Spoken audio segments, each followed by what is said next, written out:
Hello everyone, it's time for my February wrap up, and I decided to make it really cozy again. I'm in my pajamas and I have tea here, which is too hot, so I'm gonna put that down for now. It was an amazing reading month. However, in my February TBR, I said that two of my main goals for this month when it comes to reading was, the first goal was to read a lot of books by Black authors for Black History Month, and the second one was to catch up on my physical TBR, and I didn't do either as well as I would have liked, but at the same time, both, I obviously want to support Black authors and all authors of color every month, every year. And I also want to kind of focus a bit more on catching up on my physical TBR because it's getting a little bit out of hand. So I'm not like too disappointed, and I read some really incredible books and I read a lot of books, so without any further ado, let's jump right into it. First book that I read was Let Us Dream by Alyssa Cole, which is a novella.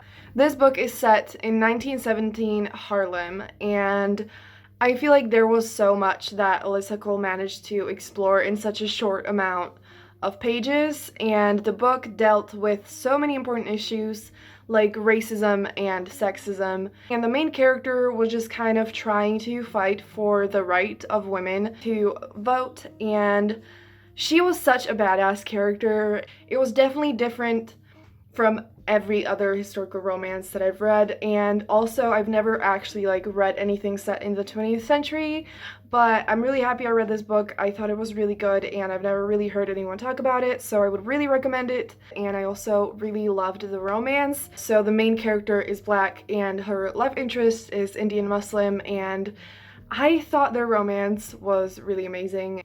Also, as always, all the books are going to be linked down below if you want to read more about them, since I can't really go into much details because there's so much to talk about.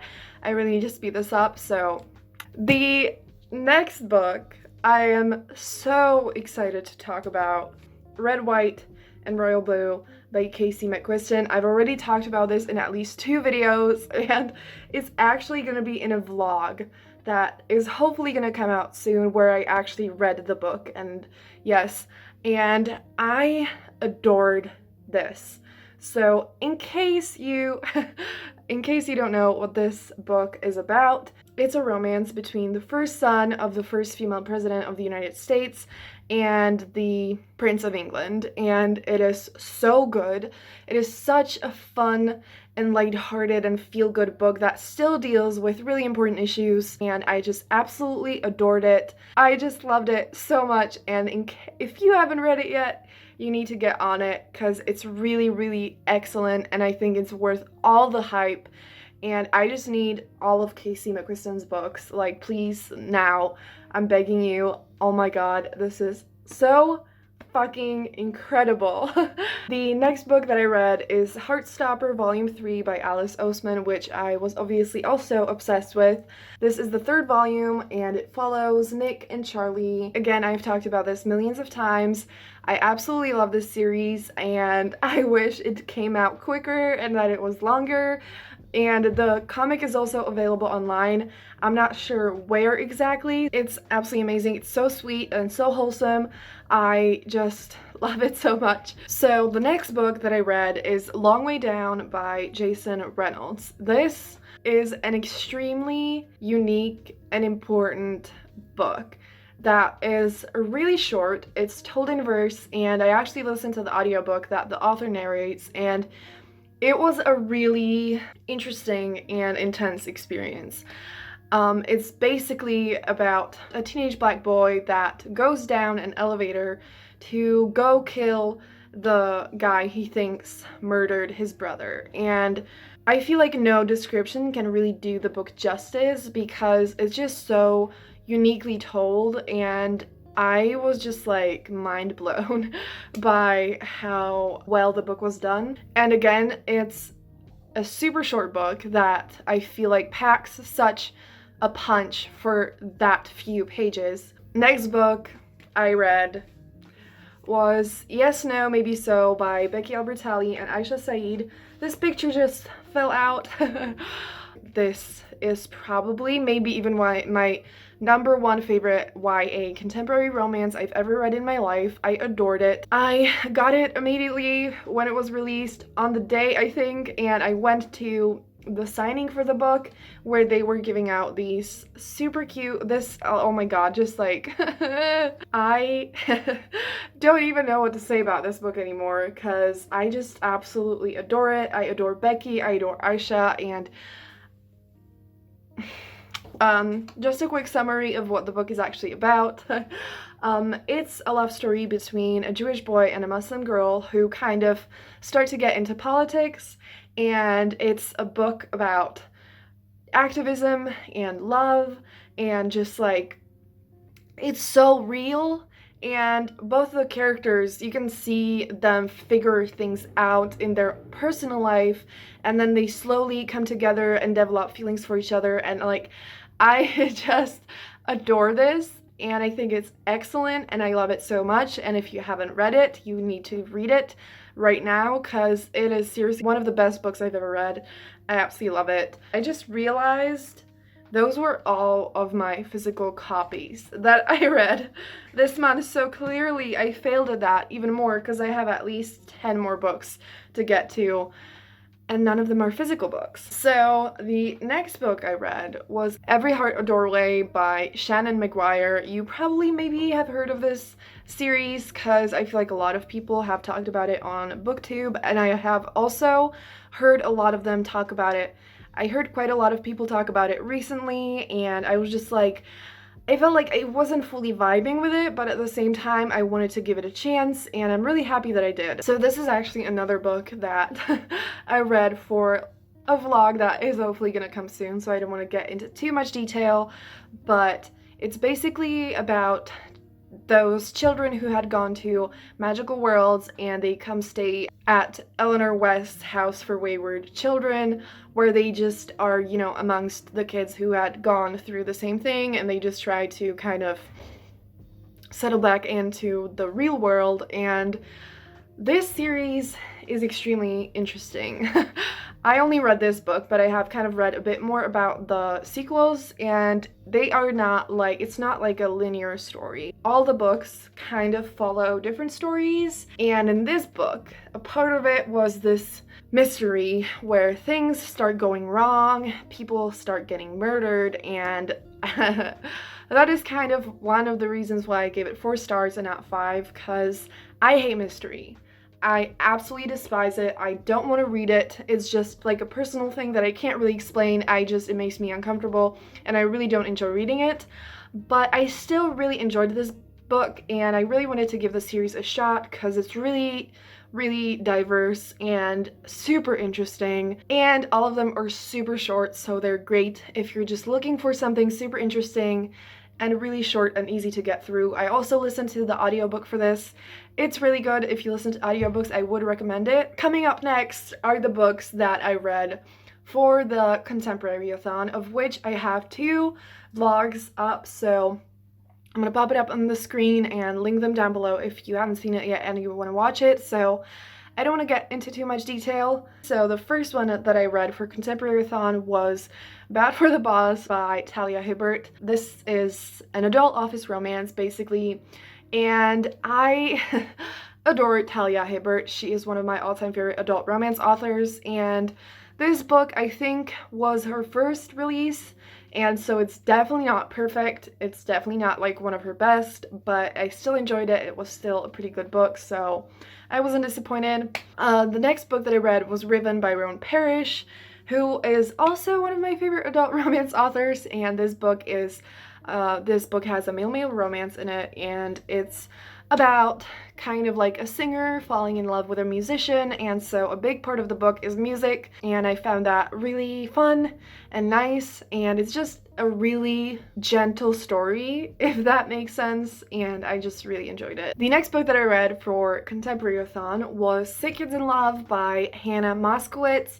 This book is about 2 Jewish teenagers who both have a chronic illness, and it's kind of their love story. The romance isn't like a really big part of the book, and they also are friends for quite a while before they develop feelings, and so If you like contemporary but you don't love romance, this could be a good book for that. I really enjoyed it, and again, I listened to the audiobook and I thought it was a really good audiobook, so this was just an amazing experience, and I'm really happy that I read it, and I feel like not enough people are giving it love, so please pick the book up and read it. It is really good.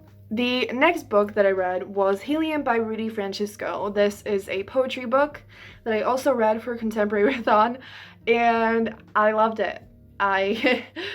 It's a lot about heartbreak and personal things, but then it kind of moves on to politics, and it's also extremely short. Plus it's poetry, so you can literally read it in like 15 minutes or 20. So please read this book. Then I kind of went on like a comic book graphic novel. I still don't know the difference, I'm sorry. I don't know what I'm saying. What sentence am I saying? I just started reading graphic novels a lot, and I had this realization that was, you know, super revolutionary, and that's that I can actually read graphic novels on my phone. So I downloaded Fence by C.A. Passat, and it was super addictive, and I flew through all 3 of the volumes. I'm not sure when the 4th one is coming out. It's just about like a fencing competition. The characters were amazing, and it was super addictive. I think it was because it's a competition and you just want to desperately see how it ends, but I just thought it was done super well. So the next book that I read was The Governess Affair by Courtney Milan. I feel like Courtney Milan doesn't get enough love in the slightest, and this book was really good, and I love the other book that I read from her, which is Hold Me. I've mentioned that on my channel before as well. This is a historical romance, in case you couldn't tell from the cover, and she actually has so many historical romances out, and it's just so good. I'm not sure what I can say about it. I just loved it a lot. And I wouldn't say it was like perfect, but I just really enjoyed it. And if you're interested in historical romance, I'm begging you to check out Courtney Milan, because she is really amazing. The next book that I read was Slay by Brittany Morris, which is a YA contemporary about a game developer, and this book was intense and unlike anything I've ever read, and I am not into games. And this book is heavily about games, and it's also a lot about racism, not only in games, but just, you know, generally, and it's just a really important and powerful book, and it just deals with a lot of important things, and it's really unique, and I really recommend it. And yes, also I listened to the audiobook of this one as well, and I really liked it, so yes. The next book that I read is also another graphic novel, Who Am I? And it is Giant Days by John Allison. I'm not sure how to explain this book and this whole series. I've read the first 2 volumes so far. I started the 3rd one, and it is really fun and entertaining, and it doesn't have like a clear plot that I feel like I can like describe to you, but it's just about these 3 girls who are friends, and they're all really different, and they are just trying to, you know, live a chill life. I think they're in university, right? Yeah, and it's really fun. Like, I don't know how to explain it. It's just really fun and honest, and I really like it.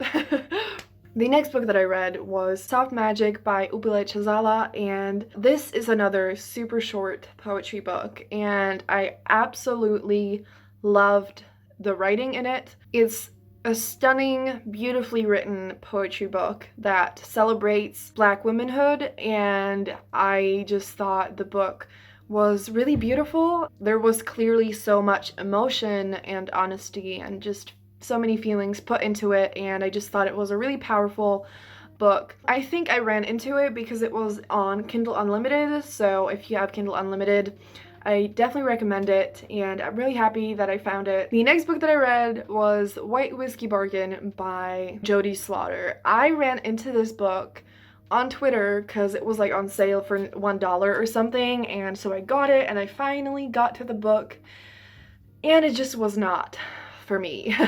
It's set in the South, and it's just basically it has a marriage of convenience because those two families have like kind of rival alcohol like producing companies. There's a group of people that are trying to like target them and ruin everything for them, and so they come together because they're, you know, like, we're gonna be stronger together. And I just did not like this at all. I I just didn't love the setting and that whole plot with like the alcohol companies, and all of that was just kind of a little bit weird to me, and I didn't love the romance, and this book just wasn't for me. I'm not saying it's bad, of course. The next thing I read, that's not a book, but I had to mention it here, and I could also add it to my Goodreads, so it's on my Goodreads, so it might as well be in my wrap-up. It's Castle Swimmer by Wendy Leon Martin. Holy shit. So in case you didn't know, there's an app called Webtoon that has completely free comics that I think everyone can like create, and it is absolutely wonderful. And not only the app, but especially Castle Swimmer, the most cute, adorable, precious, wholesome love story between two mermen boys. It's I don't even I don't even know what to say about it. It's just the cutest thing ever. The art is absolutely stunning, and I love it, and I need more of it, and I need it to be a book, and I just love it so much, and it's free, and you can get it on your phone, and just please, please read it. Support the author. It's absolutely incredible. I love it so much. I don't even know how that. What are words, man? Oh my god, please read it. And last but by no means least, I read Rebel by Beverly Jenkins.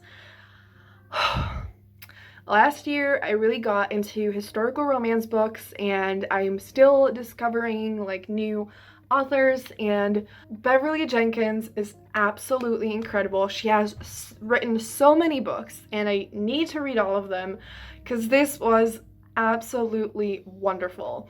Now, I did kind of like, it was kind of stupid to read the latest release that she had first because this is the latest release, and not that it matters that much, but I was like, oh.